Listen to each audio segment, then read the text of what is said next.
The Vegas Golden Knights are in a fight for the final playoff spot in the Western Conference. They scored a big overtime win and are fighting for that playoff spot despite a run of injuries.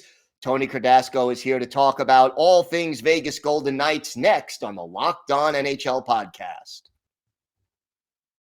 You're Locked On NHL, your daily podcast on the National Hockey League.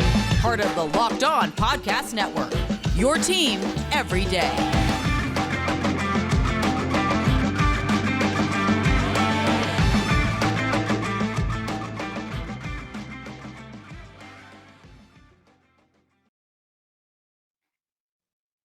And welcome back to the Locked On NHL podcast. Gil Martin, glad to be with you as always on this Monday. And thank you for making Locked On NHL your first listen every day. We are free and available on all platforms. It's my pleasure to welcome back to the show Tony Cordasco of Locked On Vegas Golden Knights. Tony, good to see you again. How are you? Always great to see you, Gil. And it's always great to visit with you and talk some puck. Yeah, always a pleasure. And look, Vegas fighting for their playoff lives. It has not been an easy month or so for this team. Let's start with the big win over the weekend, the overtime victory over Chicago. Dadonov coming up with the big OT goal. And look, they tied it late, won it in OT. How big was that win for this team? Yes, and Evgenii Dadonov with the game-winning goal.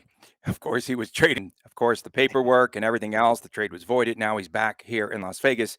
And he said in the post-game presser last night that he doesn't want to talk about it much more.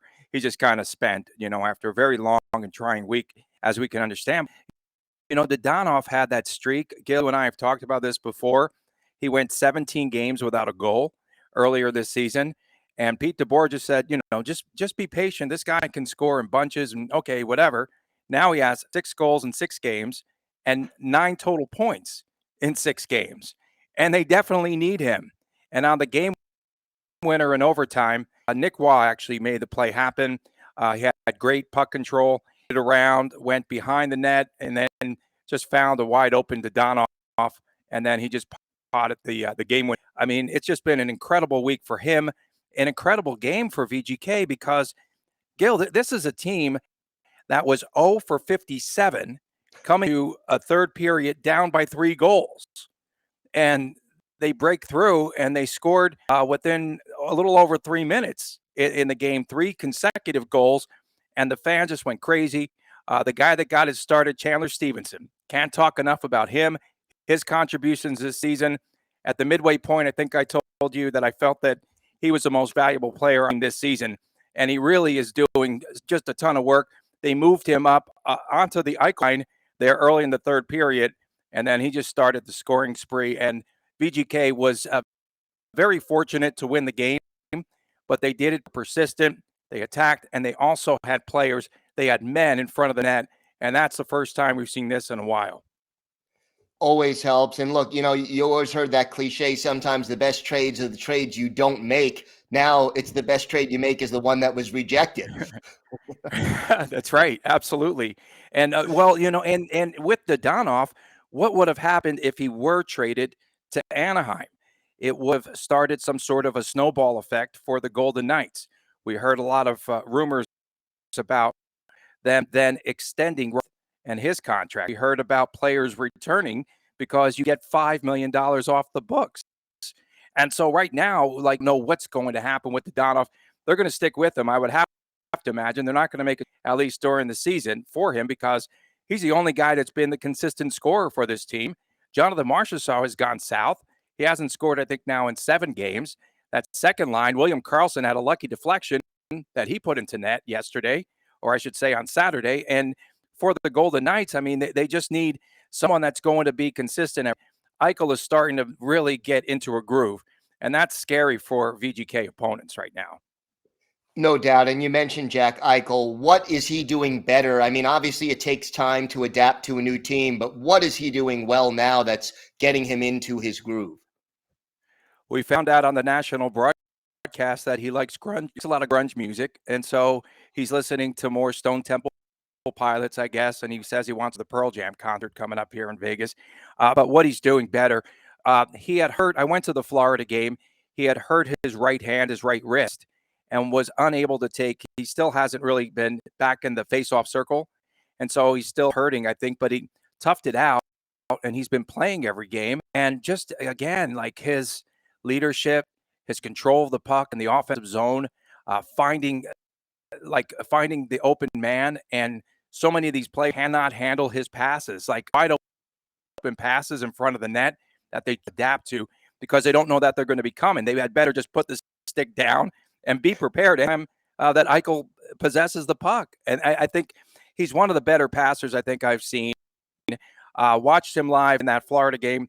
Saw him live here in Vegas first time, and he just is much faster, quicker, shiftier.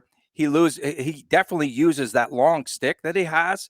He has one of the longer hockey sticks in the league, and he uses that to his advantage along with his reach to play good defense, and then also to get around a lot of defenders. A lot of fans might not notice on the surface. Goaltending, obviously an issue. Injuries hitting Vegas hard. Talk to me about where this team stands now at the most important position in the game. So Logan Thompson is now a starter. Surprisingly, last year's AHL goalie of the year, Logan Thompson, starter for the Golden Knights, and has been for the last 6 games. Laurent Brossoit, Gil, last time I spoke to you, I said goaltending is so shaky for the Golden Knights. Brossoit was getting beaten top shelf night in, night. I think Pete DeBoer was sort of fed up with him and said so. He didn't mention him by name, but he said, you have to stop the puck if you want to play for this team during the playoff run, the late stages of the season. Now Brossoit, coincidentally, is now on the injured list.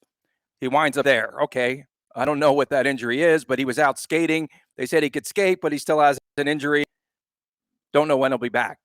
And again, the Golden Knights are still hoping that, they could get Robin Lehner back at some stage. And we don't know when that's going to be.